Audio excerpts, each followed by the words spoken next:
From Kalamazoo, direct to you, it's a WKZO.com quickcast.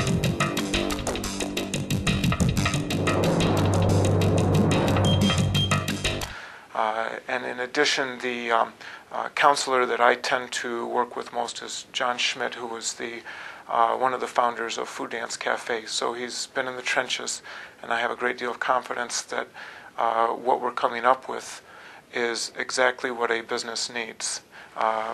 Probably 6 weeks before they even open, a training and mentoring piece with the SBTDC counselor, end result being a business plan that's based on financials, and financials that are based on a real, an honest look at what the business can actually do, as well as looking at their HR model, their and hiring practices, their marketing, their inventory and merchandising concepts. The third piece that the law allows us to have is a mentor. And there are a number of businesses downtown who have told me they'd have some interest in mentoring someone, meeting with them, covering things like, it's summer now, but people are making their orders for Christmas. And I wouldn't have known that, even though I've worked with retailers before, to know what the timing is. And then also, because you're working with another downtown business, you really get an idea of what it's like to retail in downtown Kalamazoo, because that's going to be specific and different than retailing anywhere else. So the direct financial connection has an 18-month lifespan. Yes. But the association with other business people downtown and even the mentor can go on longer than that 18 months. It's really just the financial assistance that's limited to 18 months.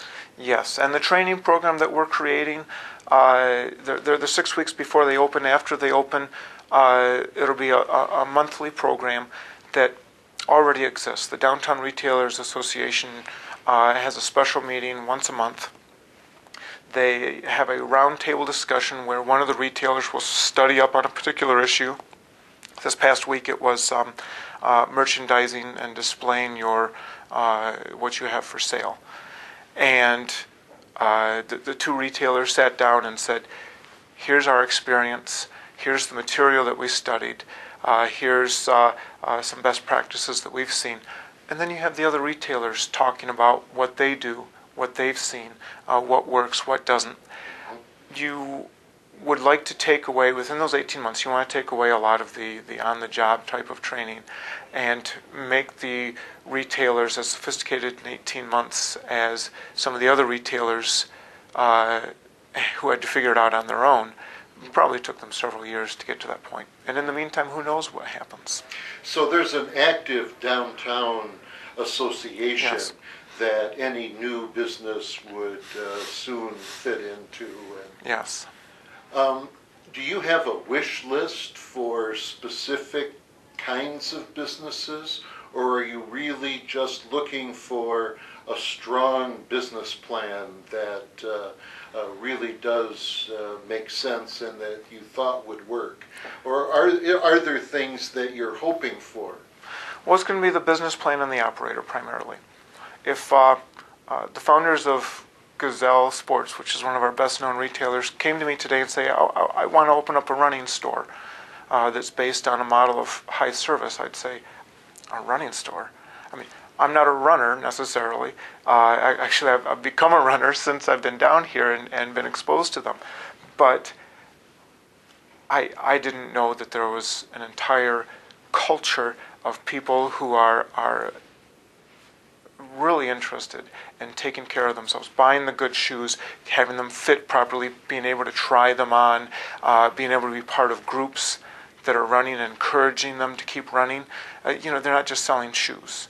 They're selling even a support mechanism to keep you running. I wouldn't have thought much of that concept at first, but it really works. I would say if someone came to me with a concept that was something that's underserved or not served downtown, I would do whatever I could to help them get the place open. I do have people give me wish lists. I talk to all the retailers and say, what would you like to have next door to you? I have had some people say, not a store like mine. And I've had others say, I would love to have more. I'd love to have more women's clothing stores. Or I'd love to have another store that carries certain lines that just don't fit in my mix, but would be a nice complement to what I have. So, yeah, there are some concepts that people have told me would really work downtown. But you need to take what comes to you, because what we're doing is we're taking someone from Kalamazoo and creating a brand new entity. It's not like I'm going out to other communities and finding the store that fits the model and trying to convince them to come here. Okay. I did that for a private developer before I came here. The problem is for someone to go from owner-operator of one store to the CEO of 2 stores, that's a huge jump for them. And instead, to take someone from having a great idea, a lot of passion, and some energy, and helping them get into that store, it's easier to break away the barriers there. For one thing, they know Kalamazoo. Someone from another community doesn't know the area. If they haven't been here, they don't know what a great downtown we have. It's going to be completely foreign to them. Is there one piece of information that you wished people who were considering starting a business would know? What would that single piece of information be? You have to plan, and you have to plan based on some realistic numbers, which is going to take some research and some candid conversations with existing retailers on what's possible. If people would like to learn more about your program, are there any resources on the internet, on your website? Yes, we did do a page on our internet, central-city.net, or just Google Downtown Kalamazoo. And if you go under planning and development, there's a link to our retail incubation program. I have the application form, the guidelines there, and a brief description of what the program is. It's very easy for people to email me through our website or to call me. I'm more than willing to sit down with anyone who has a strong interest in creating a retail store downtown. Okay. Thank you very much, Rob. Well, thank you, Roger. Well, hopefully that will get some people's brain